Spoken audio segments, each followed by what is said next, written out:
Bueno, damos inicio a la conferencia de aspectos y dilemas éticos del uso de la inteligencia artificial en la educación, a cargo de la doctora Laura Secchi. La doctora Laura Secchi es doctora en Ciencias de la Computación y licenciada en Ciencias de la Computación, recibida en la Universidad Nacional del Sur. Se ha especializado en las áreas de inteligencia artificial, programación lógica, ontología, complejidad computacional y descriptiva y juegos. Es profesora adjunta de la Facultad de Informática en las carreras de grado y de posgrado. Entre las asignaturas de grado que ha dictado se encuentran Laboratorio de Inteligencia Artificial, Sistemas Inteligentes y Complejidad Computacional. Dirige becarios y tesistas de grado y de posgrado. Actualmente lidera el grupo de investigación en lenguajes e inteligencia artificial. Es directora del proyecto de investigación Tecnologías Sistemáticas para el Desarrollo de Agentes Inteligentes y es miembro del Comité Internacional Prolog Education. Ha dirigido diversos proyectos de investigación y extensión relacionados con la inteligencia artificial, tecnologías semánticas y metodologías y aplicaciones para la educación de las ciencias de la computación. Las actividades de extensión desarrolladas tienen el objetivo de promover la enseñanza de las ciencias de la computación en todos los niveles educativos, pero fundamentalmente en el nivel medio, procurando una articulación más adecuada entre media y universidad. Participa como miembro de comités académicos de eventos nacionales e internacionales y posee publicaciones en revistas y conferencias relacionadas a educación de las ciencias de la computación e inteligencia artificial, entre otras. Escuchamos a la doctora Laura. Gracias, Vale, por la presentación. Bueno, buenos días a todos. Primero voy a hacer un pequeño speech respecto de lo que pasó recién, que quiero felicitar a toda la comunidad, porque realmente los números que mostró ahí Karina son impresionantes, y además ayer se vio una calidad muy buena respecto de los trabajos que están realizándose dentro de la maestría. Así que creo que primero las felicitaciones a todo el grupo, ¿no? Que además se ve la unión. Y además, bueno, darle la bienvenida a la Cuarta Corte, a quien también quiero felicitar porque van a emprender un viaje, en un nuevo viaje de aprendizajes, y que me parece muy significativo por esto que estuvieron hablando recién de las cuestiones de integrar tecnologías a la educación, ¿no? Así que bueno, primero eso, y ahora sí nos ponemos en los aspectos y dilemas éticos del uso de la inteligencia artificial en la educación. Bueno, la presentación va a estar estructurada básicamente en 3 partes. La primera parte voy a hablar un poquitito, muy rápidamente, de qué es la inteligencia artificial, para que podamos entender las limitaciones que tenemos, y ahí vamos a ir a lo ético, ¿no? Con respecto a los usos, y después vamos a tratar algunos dilemas que se plantean. Y los aspectos.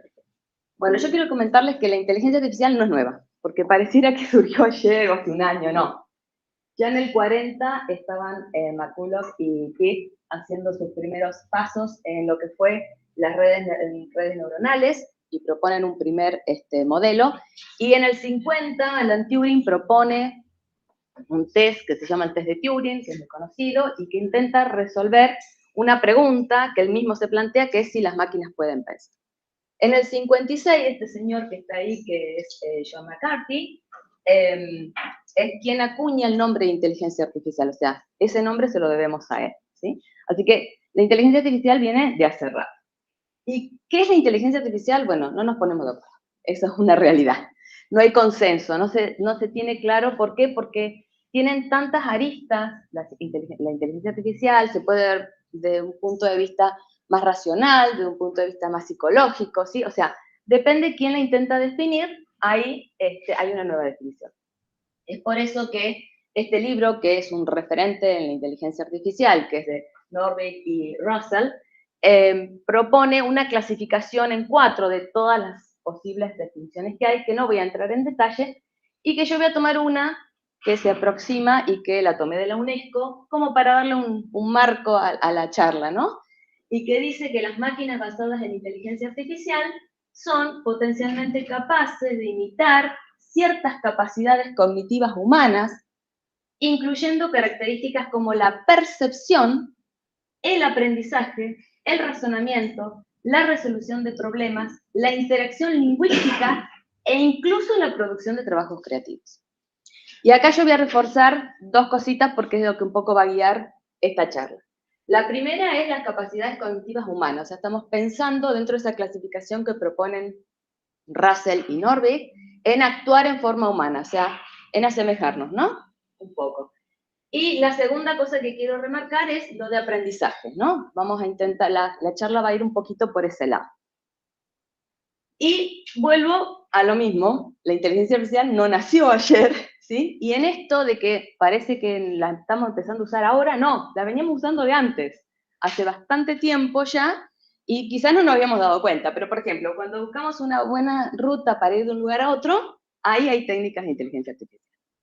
Cuando queremos reconocer un rostro, ahí hay inteligencia artificial. Usted me va a decir, ¿para qué quiere reconocerse un rostro? Ah, pero ustedes sacan foto, y cuando sacan foto, ¿vieron que hay algunas que les marcan las caritas?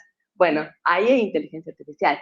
Inclusive, hay muchas empresas que ahora están pidiendo datos biométricos, ¿no? Y en eso, uno de los datos es el rostro.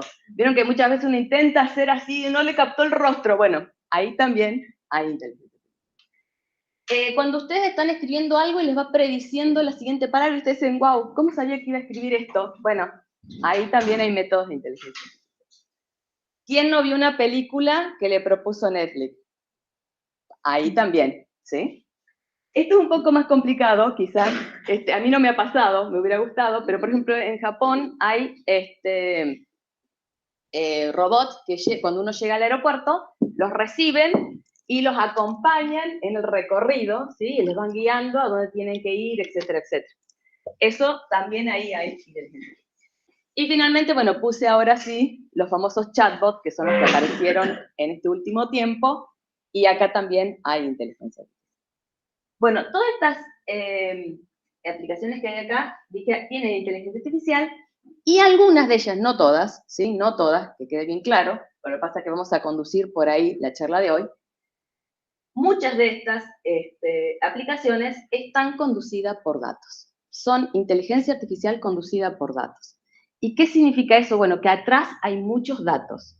Y cuando hablamos de una inteligencia artificial que está conducida por datos, aparecen un conjunto de conceptos de que nos voy a definir, pero que vamos a charlar así rápidamente y que voy a tratar de explicar lo más simple posible, que son aprendizaje automático. Fíjense que está bien clarito ahí en rojo, es el primero.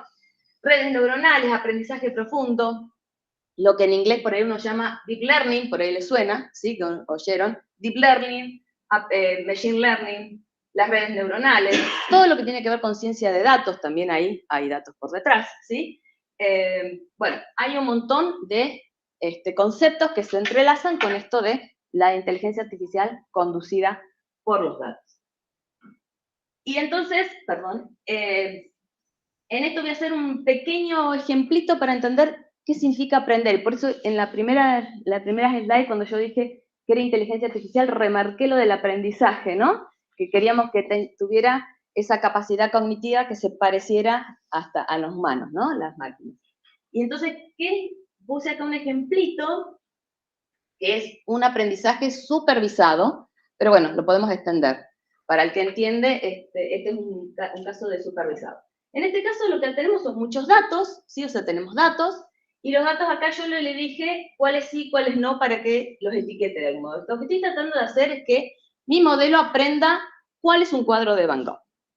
Entonces, para enseñarle eso, le digo, mira, este es un cuadro de Van Gogh y por eso tiene un 1, este es un cuadro de Van Gogh y por eso tiene un 1, este es un cuadro de Van Gogh y tiene un 1, y los otros que tienen 0 no son cuadros de Van Gogh.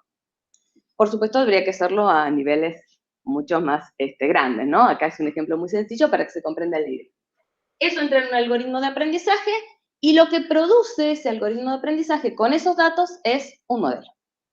Ese modelo, a partir del modelo, lo que va a pasar es que ahora yo le voy a dar un cuadro de Van Gogh o de no, ese justo es uno de Van Gogh, podría ser que no. Le doy un cuadro que no vio mi algoritmo de entrenamiento, o sea, nunca lo vio. porque si no, claro, si ya lo vio, va a decir, ah, sí, ya lo vi, es este. Uno que no vio, y con ese aplico el modelo, y el modelo me va a decir qué tan considera este modelo que es ese cuadro, un cuadro de Van Gogh o no, ¿sí? Después puede haber feedback, etcétera, etcétera. Uno le puede decir, mira, te equivocaste, no te equivocaste, eso, bueno, va aparte. Pero bueno, digamos, para que se entienda el concepto de lo que sería aprendizaje, ¿no? Y en esto de los aprendizajes, ahora hay una nueva situación que apareció ahora, que no es nueva, vuelvo a insistir, nada de lo que estamos viviendo ahora es nuevo, sino que viene de muchos años de trabajo y de investigación, pero que ahora como que surgieron más públicos, ¿no?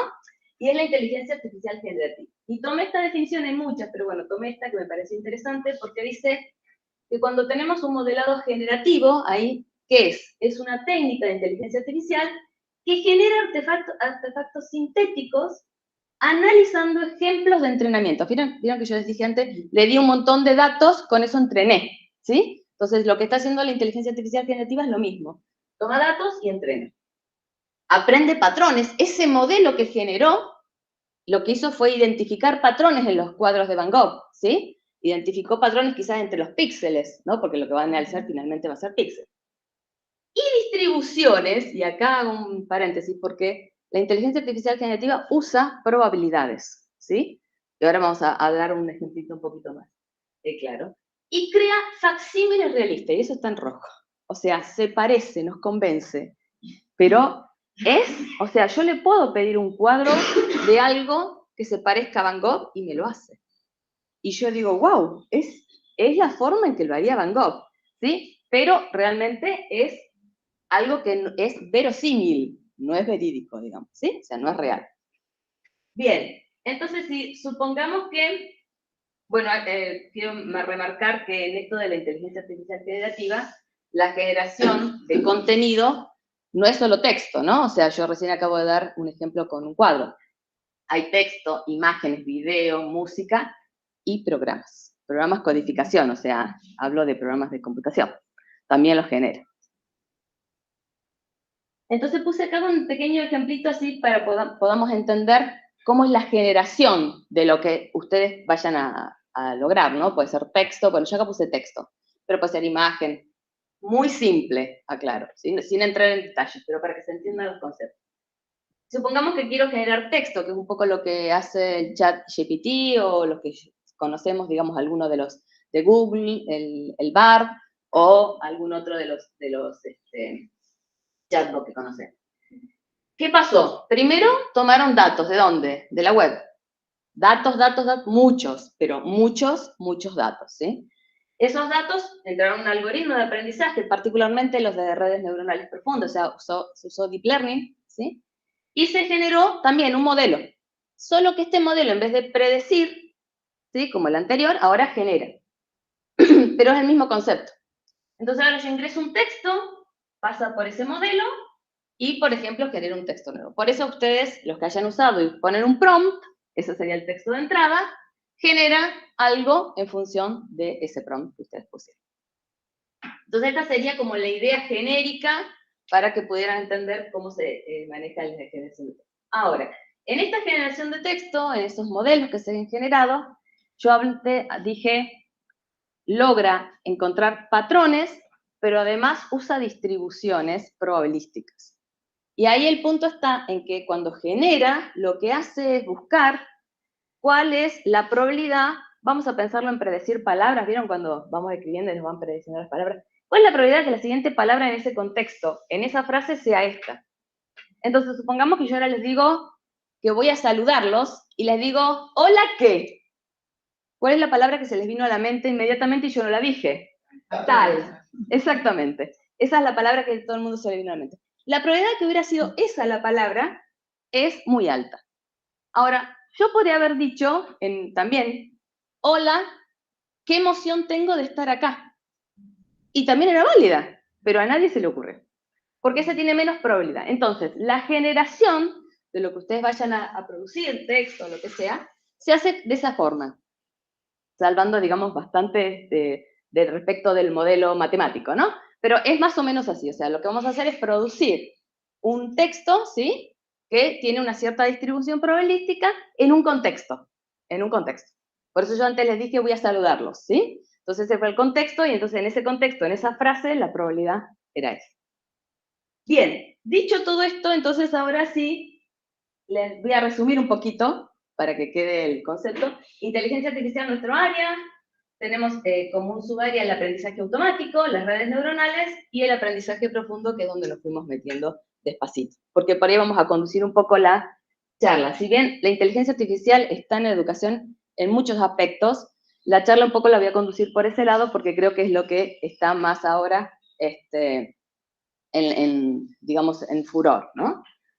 Entonces, las respuestas que nos generan, acuérdense que yo dije, hola, ¿qué tal? ¿Sí? Y el tal, todos dijimos la mayor probabilidad, pero no necesariamente tiene que ser esa. A veces, además, no necesariamente busca la de mayor probabilidad, por ahí busca una en un contexto. O sea, en esto de generar estas palabras, lo que me genera claramente no son necesariamente verídicas.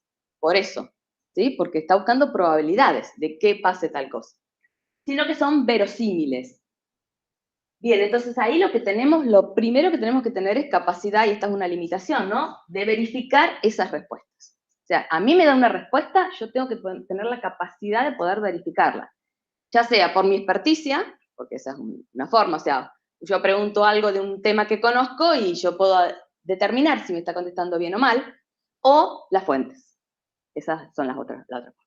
Y cuando nos da información que es incorrecta o engañosa, pero plausible porque nos convence, porque esa es la realidad, está bueno, porque pareciera que está genial, decimos en el término acá académico que alucina, ¿sí? Son alucinaciones que tiene. Puede sentar, en esto de que, como les digo, como va prediciendo, ¿sí? Puede citar trabajos inexistentes, inclusive puede citar algún trabajo y autores inexistentes, porque por ahí lo que va a hacer es, a ver, la combinación de estas dos palabras está buenísima, se ve mucho en los textos, con lo que me entrenaron, estas dos palabras van casi siempre juntas. Bueno, pongámosla, ¿sí? Y ahí genero un texto, me preguntan y yo generé eso, ¿sí? Por eso también, ojo, como esas dos palabritas van juntas en muchos textos, también muchas veces, ojo, también son respuestas correctas, ¿sí? O sea, no siempre son falsas o incorrectas, a veces también las dan correctas, pero ahí está la capacidad nuestra de determinar esa correctitud. Y algunos tienen conexión a Internet, otros no. Por ejemplo, el ChatGPT, el 3.5, no tiene conexión a Internet, con lo cual, para hacerle preguntas que son actuales, no tiene ningún sentido porque no les va a poder contestar. ¿Sí? Por el que tiene conexión, yo, por ejemplo, si quiero preguntarle al chat de Microsoft, el Bing Chat, que tiene conexión a Internet, sobre el clima, me lo va a contestar, probablemente. Bien. Entonces, esas alucinaciones pueden estar mezcladas con información verídica, lo que digo, o sea, puede ser que haya información buena y mala toda mezclada. A veces surgen por el poco contexto en la indicación, o sea, cuando yo le voy a preguntar algo, a veces no le damos el contexto correcto, ¿sí? Y si no le damos el contexto correcto, entonces entiende otra cosa y lo busca en otro contexto, con lo cual eso también puede producir alucinaciones. Y puede surgir también por el tipo de datos con que fue entrenado. Acuérdense que, por ejemplo, en el caso de los chatbots, yo por ahí me vuelvo medio a los chatbots porque es lo que más me parece que están usando, fue entrenado con toda información que estaba en la web, pero en la web no es toda información verídica, ¿sí? Podría yo escribir algo sobre física nuclear. Nada, no entiendo nada de eso. Entonces, bueno, después como que puede haber información que es ruidosa, ¿no? Y entonces ahora sí nos pasamos a los aspectos éticos, y también les quiero decir que esto tampoco es nuevo. O sea, trabajar sobre los aspectos éticos no es algo que surge desde ahora. Hay mucha gente trabajando hace muchos años, y yo pongo esto porque me parece como anecdótico, ¿no? Isaac Asimov, en su libro El Círculo Vicioso, propone 3 leyes para la robótica, que un poco, de algún modo, intenta regular lo que es el comportamiento de esos robots para no dañar a los humanos, ¿no? Y no ir en comportamientos que no sean éticos. Entonces, bueno, digamos, y a partir de eso podemos ver, hay un montón de información que se puede encontrar en la web que tiene que ver con la cuestión ética, ¿no? Entonces ahora arrancamos un poco con respecto a los aspectos éticos que tenemos que tener en cuenta. Y la primera, y a mí me interesa mucho esta, por eso la puse primera, es la privacidad, la protección de los datos, ¿sí? Vuelvo a insistir, por eso les hicimos toda la parte inicial, esto se trabaja sobre datos. O sea, los modelos se generan sobre datos. Y en esa interacción que nosotros tenemos con estas aplicaciones de inteligencia artificial, nosotros damos datos, además, que están siendo tomados y recopilados, probablemente, ¿sí? Entonces, el primer punto que nosotros tenemos que tener en cuenta es qué vamos a compartir o qué le vamos a dar a estas aplicaciones de datos nuestros. Y en esto me paso un poquitito a, bueno, primero trabajar sobre la protección, privacidad, propiedad, análisis de datos, y acá nos vamos un poquito a la educación, ¿no? O sea, UNESCO lo que plantea como situaciones que se cuestionan, ¿no? Respecto tanto de los docentes como de los estudiantes. La primera es, ¿qué criterios debe tenerse en cuenta para definir y actualizar continuamente los límites éticos sobre la recopilación y el uso de los datos de los estudiantes? Porque en esto de que hay información en la web, también se toman datos de los estudiantes. Y la segunda es cómo podrían las escuelas, los estudiantes y los docentes evitar o cuestionar su representación en los grandes conjuntos de datos. Y en esto pasan por una cuestión de que en la representación de los datos, primero, queremos estar representados en ese gran conjunto, y porque si no después empezamos a tener sesgos también, ¿no? Que es el siguiente punto que vamos a ver. Pero queremos estar representados, y si queremos estar representados, ¿cómo? ¿Y con qué límites? Otra vez, ¿no? ¿Qué le permitimos en esa representación? Y ahí yo traigo dos cuestiones. La primera es, bueno, hay unas controversias éticas que salieron cuando se tomaban, por ejemplo, clases grabadas para analizar la calidad de las conversaciones y ver la calidad, en función de esto, la calidad del aprendizaje, ¿no? Y bueno, ahí empezamos a tener algunas controversias. Inclusive yo he leído algunos trabajos que lo que hacen es, usan los chats de los estudiantes, ¿sí? Cuando se van comunicando, y toman de ahí información, datos, y sobre eso después producen modelos. Y algo que yo traigo a colación ahora como una cuestión de reflexiva es las oportunidades que nos proveen las aplicaciones de inteligencia artificial son un montón. Si están bien usadas, son increíbles y son muy buenas, ¿sí? Pero, por ejemplo, una de las cosas que se está como marcando es, bueno, está genial para personalizar una clase. Tengo una clase armada, pero tengo un alumno con estas características y quiero personalizársela a él o a un grupo que tiene estas características.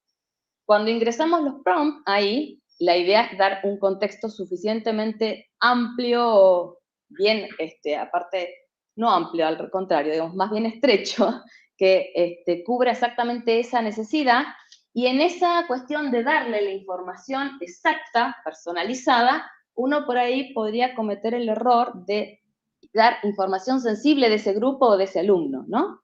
Esa información está siendo tomada, entonces ahí tenemos que tener un poco de cuidado respecto a eso, incluyendo fotos. Eso también es otra situación, ¿no? La segunda cosa es la fiabilidad. O sea, ¿cuánto confiamos en esto? Justo esta mañana leí un trabajo que sacaron Leslie y Rossi, que son dos referentes en lo que es ética a nivel mundial, y daban numeritos, ¿no? Y decía que más del 73% no confía plenamente en este tipo de aplicaciones, lo cual es un montón, bastante.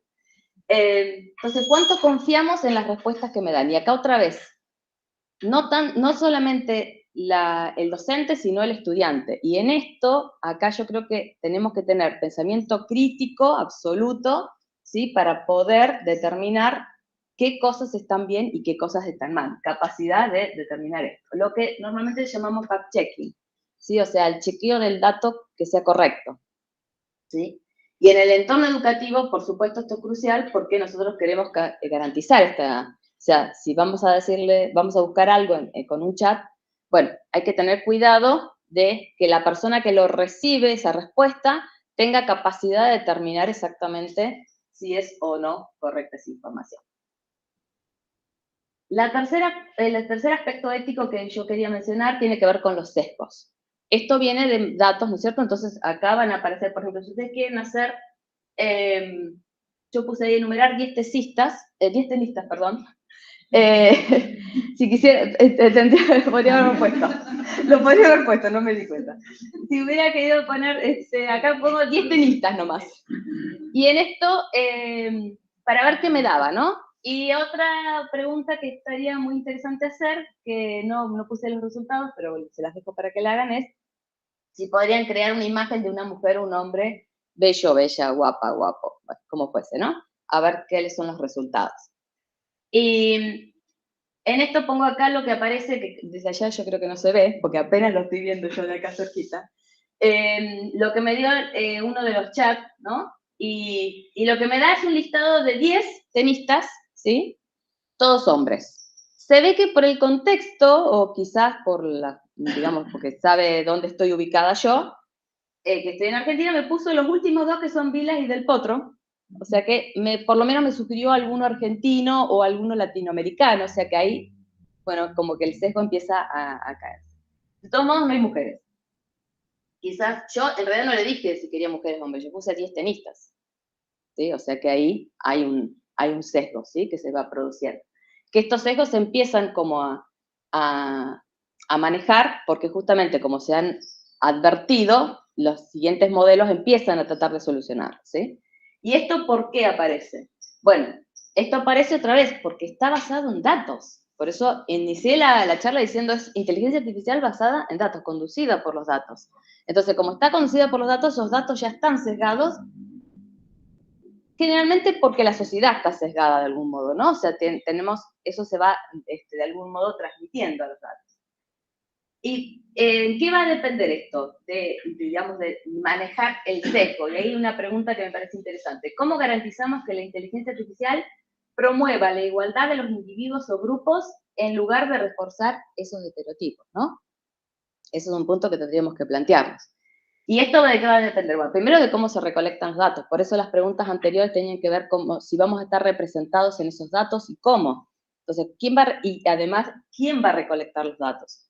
Porque, por ejemplo, si todos los datos están basados en datos de Europa, obviamente las cuestiones de América no van a aparecer. Si todos están en América, los de Europa no van a aparecer y así sucesivamente. O sea, bueno, ¿quién recolecta los datos? ¿De dónde salen los datos?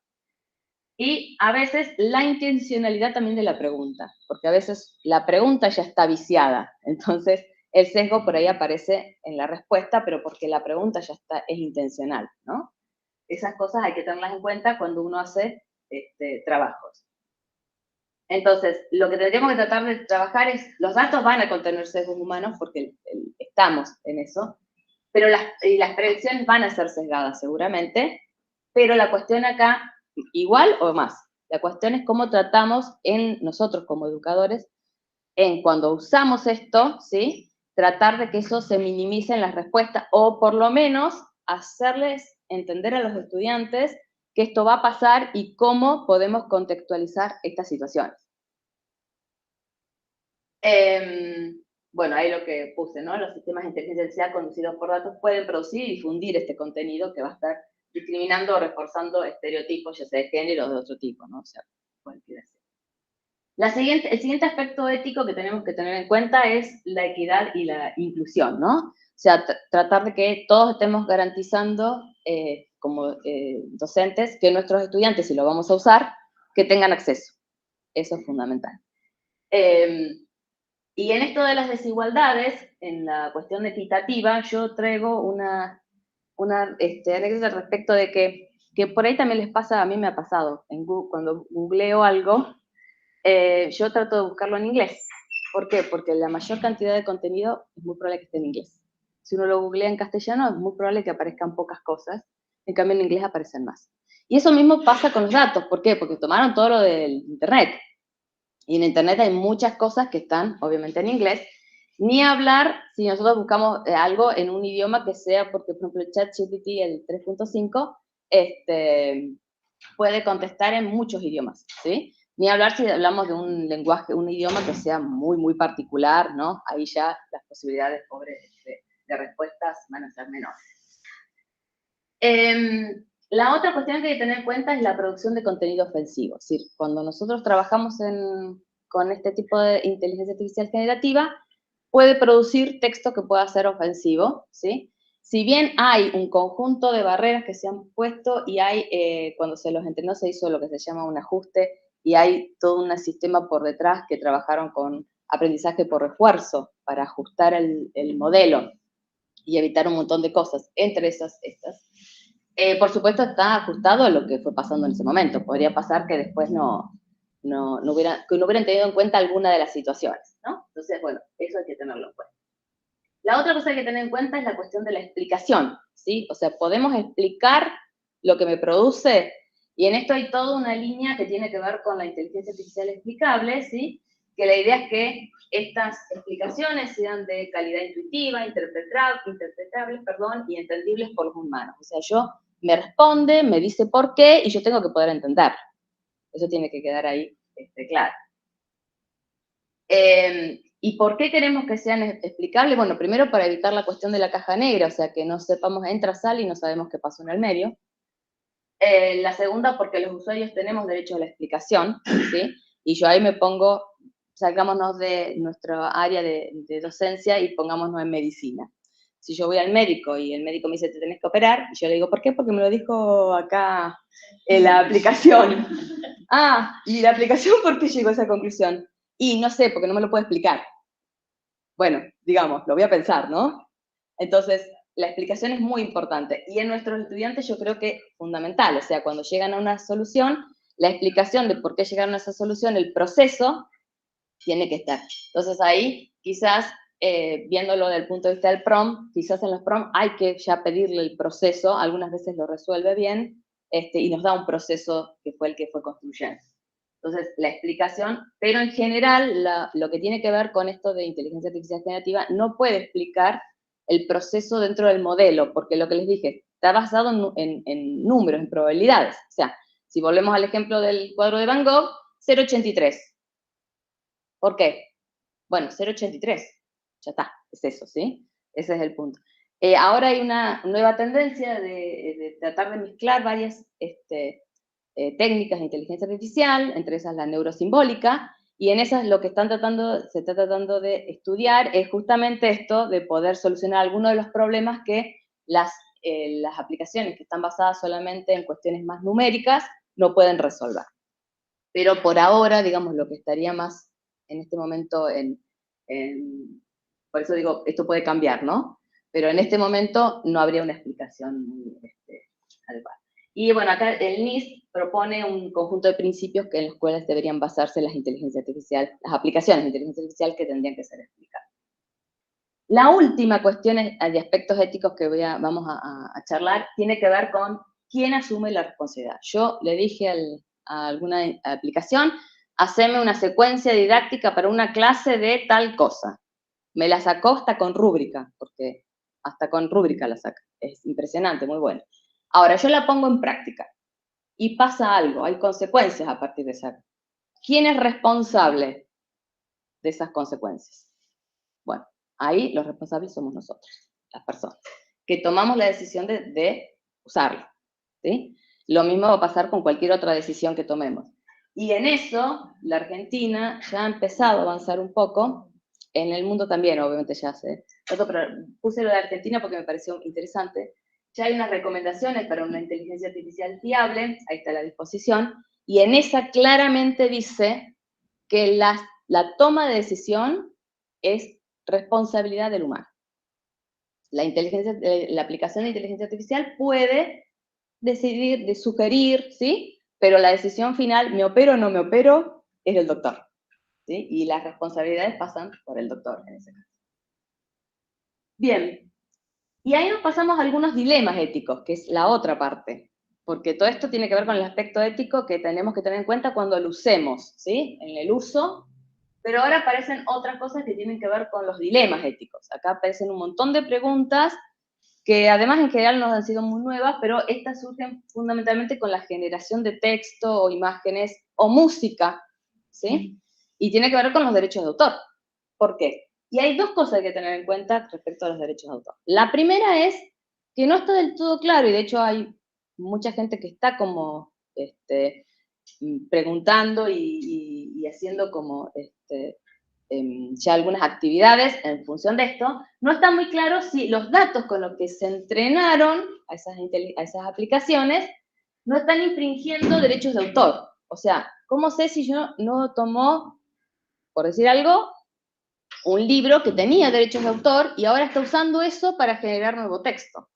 ¿Sí? Esa es la primera cosa que aparece dentro de los derechos de autor. Entonces, eso es lo primero que tenemos que plantearnos nosotros. ¿Qué tan legal es el uso con lo que estamos usando? Y la segunda cuestión que vamos a tener que tener en cuenta, ¿sí? Bueno, esto es lo que les decía recién, de crear contenido hay que tener en cuenta si lo podemos referenciar o no, porque no sabemos dónde salió ese contenido. Entonces, tendríamos que tener la referencia para que no fuera un plagio. Ese es el punto. Y la segunda cosa es si tiene copyright lo que produzca la aplicación de inteligencia artificial generativa. O sea, yo lo produje, hice esa hermosa clase. ¿De quién es esa clase? ¿Tiene derecho de autor? ¿Es mía? Porque yo puse el prompt.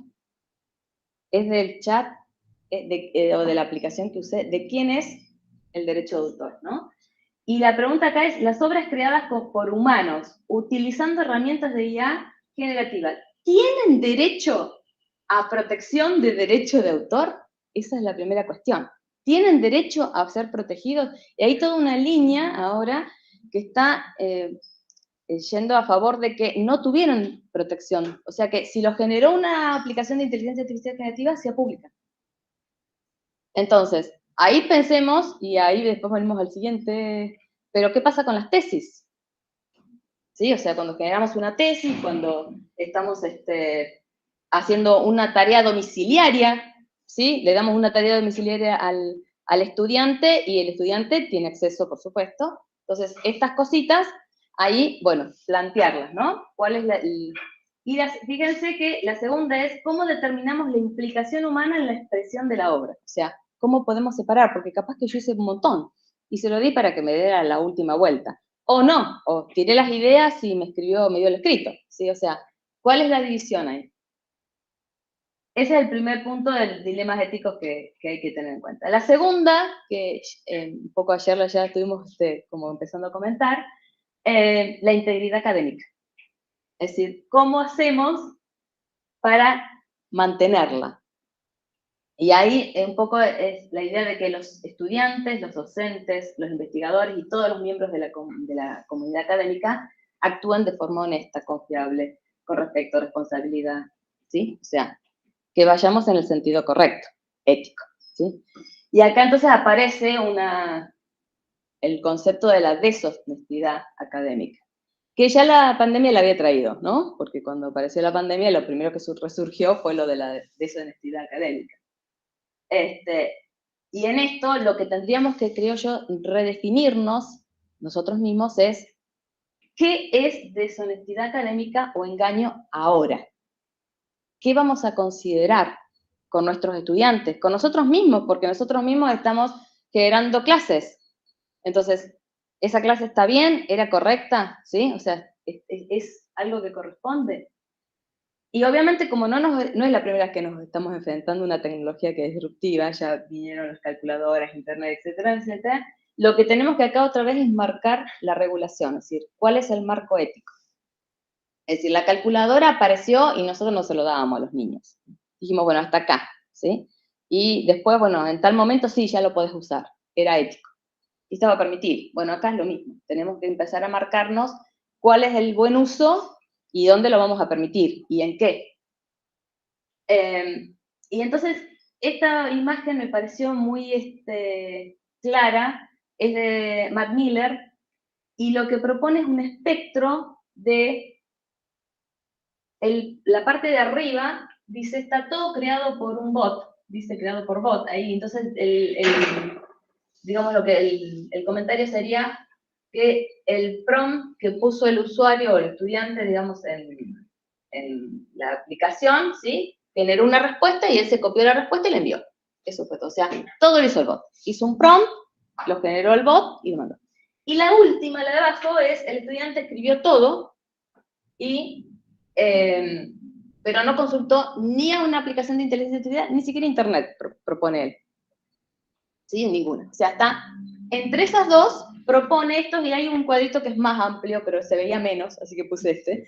Sí, pero hay más posibilidades. Entre todas estas, ¿dónde estamos? ¿Y cuál es la que nosotros consideraríamos, como educadores, dónde tendríamos que apuntar para que sea un buen uso? ¿Sí? Ahí está el punto. ¿Qué es lo que nosotros consideramos ético? ¿Le vamos a permitir todo? ¿No le vamos a permitir nada? ¿En qué se lo vamos a permitir? Porque ahí está el punto. Podemos permitírselo en algunos casos, sí, en otros no, ¿sí? Y en eso, yo pienso que nosotros no debemos, digamos, hay que unirnos a esto de la tecnología, un poco lo que hablaban antes, ¿no? Nosotros vamos hacia, la tecnología llega y tendríamos que acomodarnos un poquitito a esa simbiosis que deberíamos lograr, que por ahí tendría que ser controlada, ¿no? Pero deberíamos poder ir, y en este punto, la inteligencia artificial debería ser como una mejora de la calidad de vida de los humanos. Nosotros, de algún modo, nos tendría que mejorar la posibilidad de educar y a nuestros alumnos de aprender, claramente, ¿sí? Y por supuesto, como cualquier otro avance tecnológico, hay que regularlo. Cuando aparecieron los autos, hubo que regular. Hay semáforos, no todo el mundo lo respeta, pero bueno, pongámosle. Hay semáforos, se pusieron semáforos, hay reglas, en una rotonda pasa este, pasa el otro, ¿sí? Hay reglas. Acá es lo mismo, hay que regular. Tenemos que regular las aplicaciones, ¿sí? ¿En qué situaciones las vamos a usar? Y una de las cosas que recomienda, de las recomendaciones de UNESCO, ¿sí? Dice que pretende sentar bases de los sistemas de inteligencia artificial trabajen no solo por las mejoras de las personas y las sociedades, sino también por el bien del medio ambiente y los ecosistemas. ¿Y esto por qué? ¿Por qué asociado a los ODS? Bueno, porque en esto de procesar toda esa información, ¿sí? Se consume mucha energía, entre otras cosas, ¿no? Entonces, todo eso también asociado a cómo vamos a mantener las buenas prácticas respecto del medio ambiente y el ecosistema. Y acá yo voy a traer un concepto que tampoco es nuevo, es viejito el concepto también, pero que bueno, que me parece que tiene que ver con lo que nosotros tendríamos que lograr, ¿no? Esa inteligencia aumentada. Es decir, tratar de incorporar las herramientas en la forma adecuada. Por eso todo esto que estuvimos hablando, de tener en cuenta esos aspectos éticos y esos dilemas que tendríamos que empezar a discutir y reflexionar sobre eso, ¿sí? Pero bueno, el enfoque centrado en el ser humano, y tomé esta frase de un trabajo que sacó la UNESCO ahora hace un mes, más o menos, septiembre, no sé si fue a fines de agosto, septiembre, por ahí, que dice que las herramientas de inteligencia artificial deberían diseñarse para ampliar o aumentar capacidades intelectuales humanas y habilidades sociales sin entrar en conflicto con ellas. O sea, podemos convivir, ¿sí? La idea es encontrar una simbiosis que esté controlada y que sea ética, ¿sí? Pero podríamos convivir. Y esa es la idea de la inteligencia aumentada. También a veces se la suele llamar inteligencia híbrida. Depende del trabajo. Ahí les puse algunas referencias. Y la idea de la inteligencia aumentada, entonces, sugiere formas en que los humanos y la inteligencia artificial podrían trabajar en conjunto de manera más efectiva, y se cuestiona sobre cómo las tareas podrían dividirse. Es decir, quizás le podemos dar una tarea a la inteligencia artificial que a nosotros nos produce, digamos, algo que no nos sea repetitiva, no sé. Bueno, ver cómo podemos separarnos y convivir en esta cuestión, ¿no? Bueno, para ir finalizando, que creo que estoy en tiempo o no, ¿muy bien?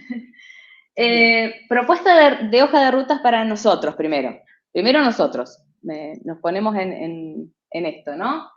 Yo creo que si vamos a decidir utilizar las aplicaciones de inteligencia artificial, particularmente en el aula, ¿sí? Porque después si la usamos afuera del aula es otro tema que lo tengo en la otra hoja de ruta, pero vamos a pensar en el aula, lo primero que hay que hacer es alfabetizar a nuestros estudiantes. Les tenemos que explicar lo que acabamos de hablar, que no todo es verídico, lo de los sesgos, que hay protección de datos, o sea, eso es importante que ellos lo sepan. ¿Por qué? Porque en función de eso ellos también van a actuar, ¿no? Entonces, lo primero es promover el uso adecuado y ético, porque ellos lo usan, lo están usando, ¿sí? Y muchos piensan que lo que les dicen es siempre verídico, ¿sí? Entonces, eso hay que hacer. La segunda cosa que yo haría es, por eso puse mi propuesta, ¿no? Es poner reglas claras en el aula. A ver, en toda mi materia, esto está prohibido. Listo. Si el alumno lo usa, que puede pasar, ahí hay una confianza de uno hacia el alumno, porque el alumno también puede ir a preguntarle al tío, que es experto en la materia que estoy dando, ¿sí? O sea, eso puede pasar. Acá sería, bueno, si lo prohibí, lo prohibí. Si lo permito, ¿en qué condiciones lo permito? ¿Sí? La regla clara. Y en esto yo puse dos cosas, porque por ejemplo en mi curso yo lo estoy haciendo por tarea específica. En esta tarea no está permitido. En esta tarea sí, y en estas cuestiones, porque ya avanzaron. Se supone que en la siguiente tarea, ¿sí? Ya tienen un extra. En la siguiente tarea lo tienen permitido usar en esto, así. Y, bueno, confío, por supuesto, en mis alumnos, de la misma forma que vuelvo a insistir, confío en que no van a preguntarle al tío, que sabe un montón de programación, por decir algo, ¿no? Y lo tercero es garantizar igualdad de acceso. En esto, no solamente que el alumno tenga el acceso a la aplicación que yo estoy proponiendo, sino además que lo sepan que está permitido o no, porque si no también se empieza a producir la desigualdad de que este lo usó y este no, porque este no sabía que se podía usar. Por eso digo poner las reglas claras. ¿Sí? Después, si uno lo usa frente a una regla que estuvo puesta y está engañándome, es otro tema. Pero si la regla era, se podía usar, todos lo pueden usar. ¿Sí? Eso tiene que estar claro, para que no se empiecen a producir desbalanceos. Esta es mi propuesta de ruta para las instituciones. Y ahora me fui para arriba, ya no en el aula, sino más arriba. Yo creo que lo primero que tenemos que hacer es alfabetizar otra vez en esto, ¿sí? Nosotros, formarnos nosotros, saber cuáles las consecuencias, cómo usarlo bien, cuáles son las posibles herramientas, porque hay un montón, ¿sí? ¿Cuál es la adecuada? Todo eso yo creo que tenemos que alfabetizar. La segunda cosa es que deberíamos delinear políticas de uso en la gestión de la educación. O sea, esto que yo dije, yo pongo un prompt hermoso y me genera todo un programa con rúbricas, con objetivos, sí, o sea, lo puedo hacer. Eso está permitido, o sea, yo puedo llevarlo a Secretaría Académica ahora y decir, ¿me pone el sellito? Ahí me están haciendo señas de que no. Bueno, eso tiene que estar claro, ¿sí? Porque nosotros lo podemos hacer. Entonces, tendría que haber una línea política que indique, bueno, mira, esto se puede hacer, esto no. Le doy, esa es otra cosa, esto hablamos del copyright, ¿no? Le doy de algún modo la atribución. Hay algunos papers que ya están saliendo, inclusive arriba dicen, fulanito, ¿sí? Y con ayuda del ChatGPT, lo dicen. Y APA ya también tiene su versión para poder referenciarlo. Con lo cual, bueno, a ver, lo que tendríamos que hacer es ponernos de acuerdo, ese es el punto, ¿no? O sea, estas políticas para que podamos todos ir en el mismo sentido. La tercera cosa que yo propongo es tomar posición respecto al uso de la inteligencia artificial generativa en investigación y publicaciones. Ese es otro tema, que es lo que un poco acabo de mencionar.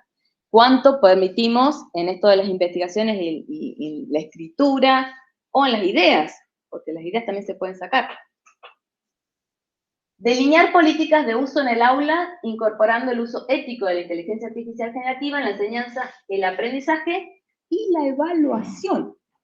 Ese es un tema que da para una conferencia aparte, ¿no? O sea, ¿cómo evaluamos frente a esta situación? ¿Cómo tenemos que cambiar esos instrumentos? Porque si es una tarea domiciliaria, bueno, ponemos las reglas claras, pero a veces eso no alcanza. Entonces, ahí también manejar estas líneas de política. Además, en este sentido, vuelvo a insistir, las instituciones deberían garantizar que se mantenga el rigor y la integridad académica, ¿no? O sea, decidimos que esto sigue siendo un engaño, bueno, es un engaño. Entonces, ahí ponemos la marca. Finalmente, asegurar la igualdad de acceso, evitando que se produzca otra vez un nuevo gap tecnológico. O sea, ya tenemos muchas brechas tecnológicas abiertas, que esta no sea una más y que además no ensanche estas brechas, ¿no? O sea, que el gap más bien se achique o no se produzca un nuevo.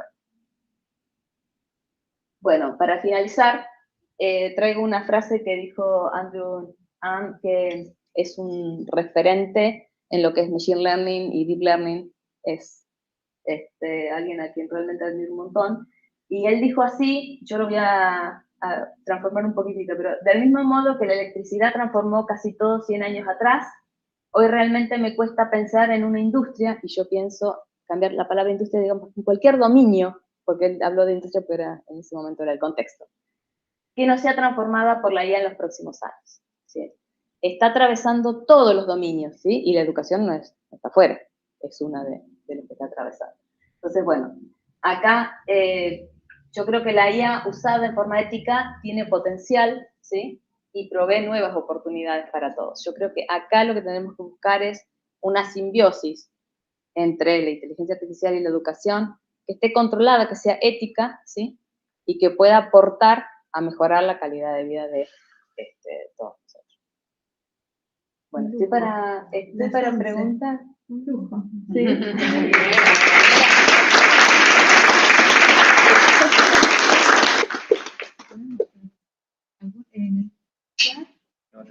En el chat no hay preguntas.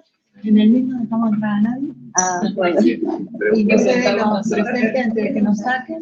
Bueno. Pasamos el micrófono. Marisa quiere preguntar. Dale.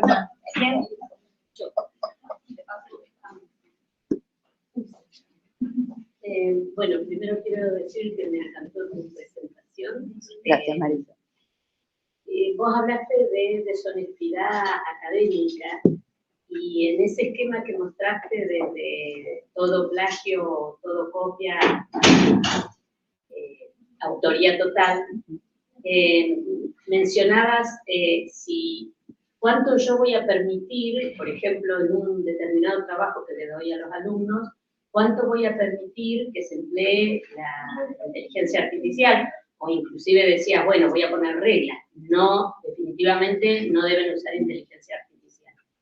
¿Cómo me doy cuenta yo?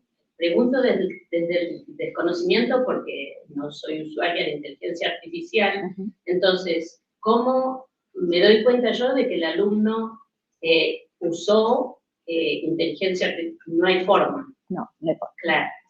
Eso suponía. O sea, en este momento no hay forma. Hay un montón de aplicaciones que están en la web, no me los acuerdo ahora los nombres, pero hay un montón, que dicen que reconocen si es un texto generado o no por inteligencia artificial generativa. Y la realidad es que no es el 100% seguro. Entonces, uno pondría en duda el trabajo de un alumno, digamos, sin... Yo creo que es más fácil regularlo en función de qué le permitimos y que ellos mismos se vayan regulando. Es decir, qué habilidades estamos en este proceso de aprendizaje hoy. ¿Qué estoy tratando de que mis alumnos desarrollen? Entonces, y no solamente las habilidades, sino también la cuestión académica, ¿no? Entonces, en función de eso, me parece que es más fácil volver a confiar en el alumno en el sentido, no va a ir a preguntarle al tío, tampoco a la inteligencia artificial, y marcarle el momento, en cada momento, que es una apreciación personal que es la que estoy implementando, y que hasta ahora viene resultando. Yo le digo, bueno, en esta actividad, por ejemplo, en una de las materias que estoy dictando, en una de las actividades, la primera, yo no les permití nada, y ellos lo sabían. Y se pusieron de acuerdo y estoy segura que no lo usaron.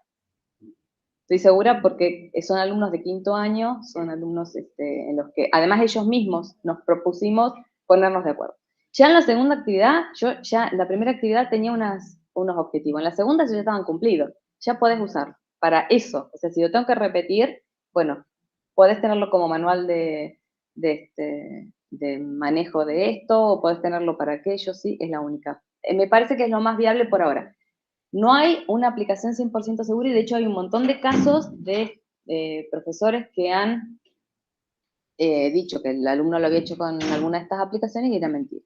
Y justo ayer estábamos charlando que a mí me pasó que en una materia en el cuatrimestre pasado les hice una tarea domiciliaria y cuando me la entregan, bueno, yo ya había chequeado que las cosas que les había dado no se pudieran resolver fácilmente usando inteligencia artificial generativa. Pero hubo una en particular que era un desarrollo. Cuando empiezo a leerlo, bueno, me di cuenta como que las palabras eran como bastante vocablos que no suelen utilizar, digamos. Entonces se me da por ir al chat y decirle si se podía detectar, o alguna de estas herramientas, si podía decirme si había sido generado por inteligencia artificial generativa. Sí, me dice. Ah, wow. Entonces agarré el otro. Sí. Y eran todos sí. Entonces digo, ay, no. Entonces agarré y digo, agarré un libro, me abrí un libro, tenía, y copié un párrafo del libro, textual, lo agarré y lo copié y le dije, ¿esto? Sí. Ah, bueno, entonces sí. Entonces le repregunté, ¿vos estás seguro que esto es generado? Porque claro, ahí ya estaba segura que no. Yo ya sabía la respuesta. Y entonces la respuesta fue, ay, discúlpame, pero no te lo puedo decir porque en realidad no tengo capacidad para determinar eso. Bueno, eso es con el chat, pero si uno utiliza las herramientas que dicen, que detectan, en realidad tampoco, porque de algún modo no son 100% seguros, porque, por esto que dije yo, porque en realidad ¿dónde salió la generación? Y bueno, fue por un proceso de probabilidades. Pero que justamente es generativo y que tiene la capacidad, la inteligencia artificial, perdón, obviamente, ¿no? Sí, sí, de perfecto. generar diferentes respuestas para la misma situación, inclusive. Además. Entonces, es casi imposible detectar una situación de plagio. Exactamente. Y aprovechando que me metí, no sé si una pregunta, más bien como una reflexión, yo creo que nos encontramos frente a un dilema que es no antiguo, sino arcaico.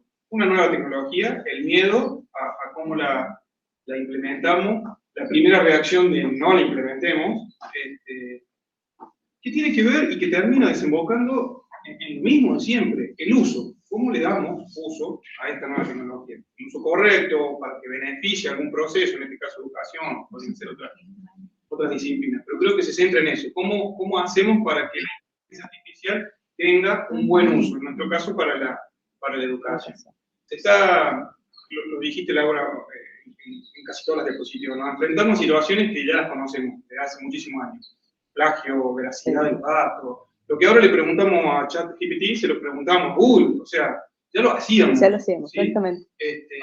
Lo único que hay que ver justamente es cuál es la forma de que nosotros podamos darle a esta nueva herramienta, a esta nueva tecnología, un uso realmente efectivo. Recién Marisa, con la pregunta que hacía Marisa, que vos se la aclaraste muy bien, o sea, si nosotros le decimos al alumno que no la use, la va a usar, ¿sí? Y no nos vamos a enterar. Por el contrario, tenemos que sí usarla, entrenar a nuestros alumnos, entrenar a nuestros profesores y darle la posibilidad que la usen y que la citen, y trabajar de forma, por lo menos, más correcta, ¿no? Entonces, si le enseñamos y le damos la posibilidad de usarlo, el alumno no solo que la va a usar, sino que nos va a decir que lo usó, ante la situación de que no se la dejemos usar y la use y no nos diga que lo está usando. Entonces creo que hay que entrenarlo, hay que buscarlo y el alumno tenga la herramienta, como también la tiene el profesor, de poder usar la herramienta y citarla. Citarla digo porque todavía también es un espacio medio en blanco que no sabemos cómo, pero que tenemos que tratar de ser lo más correcto posible. A mí me ha pasado de que elegí usar en una tesis que escribí hace poquito, una conclusión y sacar, o sea, hice mi tesis, hice mi conclusión y le pedí, o sea, la contextualicé al prompt del ChatGPT sobre la situación, sobre la tesis, y le pedí que me haga una conclusión y la puse porque me encantó, hizo exactamente la misma conclusión que había escrito yo. Y a mí me había llevado un año, ¿sí? Entonces la agregué a la tesis y la cité, porque me pareció novedoso el hecho de poder citarla. Todavía no está normalizado, no sabemos cómo, claro, pero lo cité y dije, esto lo saqué en tal momento, con tal prompt, de tal herramienta. Entonces me parece que, para cerrar así, la conferencia estuvo buenísima y creo que estás en lo correcto, ¿no? Hay que amigarse con una nueva tecnología y buscar la mejor manera de darle un buen uso y creo que lejos de un buen uso está restringir el uso, porque me parece que el efecto siempre es contrario. Sí, en eso que dijiste que me encantó y que no lo comenté recién, pero en esto que yo los alumnos los voy como diciendo, bueno, por acá, cuando les digo, tienen permitido usarla, les digo exactamente lo que vos me dijiste, lo que vos dijiste. Tienen permitido usarla, pero me tienen que decir qué la usaron y cuál fue el prompt que usaron y cuál fue la aplicación que usaron. Está permitido y es perfecto, ¿eh? O sea, no tienen prohibición de usarla, pero me tienen que decir, y además me tienen que poner el prompt, porque yo también quiero aprender, además, ¿no? Es un ida y vuelta en esto. Y eso es exactamente así. Yo creo que tenemos que hacer esa simbiosis que dije, ética, ¿no? Y no ponernos en contra de, creo que es la inteligencia aumentada, ¿no? Esto de poder mejorar nuestras capacidades. Laura, sí. Del chat nada más, por las dudas, y después habría que ir cerrando por el horario. En el chat, aparte de todas las felicitaciones de Giuliano, de Gabriela Ferrari, de Gabriela Gauto, Laura Salcedo, hay una pregunta de Mauricio Herrera Pérez, que dice si hay algún proyecto de ley dentro de la República Argentina para regular la utilización de la IA ya sea afirmativa o negativa, cuál es su postura con respecto a esta temática. Sí, o sea, ya está la recomendación esa que yo indiqué, y han habido muchos encuentros con un montón de especialistas en inteligencia artificial de acá de la Argentina, que se están haciendo con senadores, o sea, han habido un montón de participaciones desde el Nación que se están armando y comisiones para poder regularlo. Creo que no hay nada en este momento como, digamos, una posición de ley, ¿no?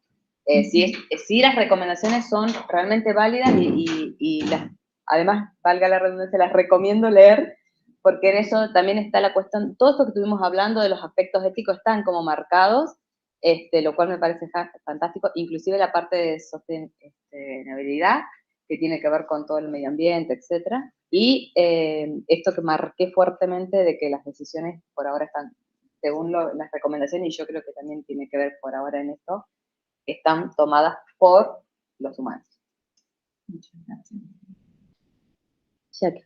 No, el comentario iba en función de también el uso, lo pensaba en el aula, ¿no? Por ahí nosotros tenemos en la universidad, por lo menos en ciencias sociales y en humanidades, trabajamos con conceptos que son realmente complejos, con autores que realmente son complejos. Por ejemplo, pienso en Bourdieu, ¿no? Una cuestión que a uno le puede llevar muchos años interpretar y que de repente, digamos, un chatbot puede hacer una síntesis. Creo que lo que hay que enseñarle también a nuestros estudiantes es a identificar el error, ¿no? Cuando un concepto está errado. Entonces, utilizarlo al revés al chatbot, ¿no? Entrenar a nuestros estudiantes para que puedan detectar esos errores, ¿no? Creo que, y porque también además uno puede hacer el proceso de enseñarle al chatbot que responder ante tales preguntas, ¿no? Eso también puede ser. Sí, en el caso de, por ejemplo, una de las cosas podría ser una de las situaciones que uno podría utilizar. Justo el otro día los alumnos tenían que hacer un ejercicio y me dice uno, le voy a preguntar al chat. No, vamos a hacerlo y después le preguntamos. Entonces lo hicimos y después yo fui y lo pregunté yo y se los puse y le dije, encuentre el error. Estaba errado. Y estaba errado porque en la oración había que traducir un texto de lenguaje natural a lógica. Y en el texto hacía una referencia a ese, pero el chat no interpretó quién era el ese. Si era el que estaba más atrás o era el otro, y lo interpretó que era otra cosa. Entonces me generó diferente, o sea, no hizo contexto en la oración. No pude identificar quién era el ese al que me estaba refiriendo. Ese, quedó ese, así solito. Entonces eso está muy bueno, o sea, que desarrollar habilidad ahí es el pensamiento crítico, ¿sí? O sea, identificar el error y avanzar en eso. Otra de las situaciones que también se pueden dar con los chats, que también es muy interesante, es hacerlo en el rol de contraargumentos, ¿no? O sea, de contraargumentador. Eso está muy bueno también, o sea, siempre teniendo en cuenta la cuestión del pensamiento crítico. Te doy un argumento, pienso en ciencias sociales, ¿no? Se me ocurre, en lógica justo no se me da esa situación, pero pienso ahí, por ejemplo, te doy este argumento, y me darías un contraargumento a esto, ¿no? Y trabajar con eso. Me parece también es válido. O sea, oportunidades hay un montón. Lo que tenemos que remarcar acá, vuelvo a insistir, es en usarla, esa simbiosis que vamos a producir, usarla de la forma adecuada, ¿no? Con ética. Laura, si te parece, cerramos con la última pregunta que tenemos en el chat. Julio César Romero pregunta, ¿cuál sería el marco teórico pedagógico para legitimar el uso de la inteligencia artificial en el proceso de aprendizaje? Qué fácil me la hizo, ¿eh? Para cerrar. Sí. No, y ahí la verdad que no, está muy difícil porque... Sí, definitivamente. O sea, tendríamos que delinear primero las políticas, me parece, ponernos de acuerdo y después avanzar en ese punto, porque no, es una pregunta sumamente interesante, por supuesto nada fácil. Es, como dicen acá, otra charla aparte. Sí. Pero muy buena la pregunta, disparadora. Bueno, si les parece, entonces, damos por concluida.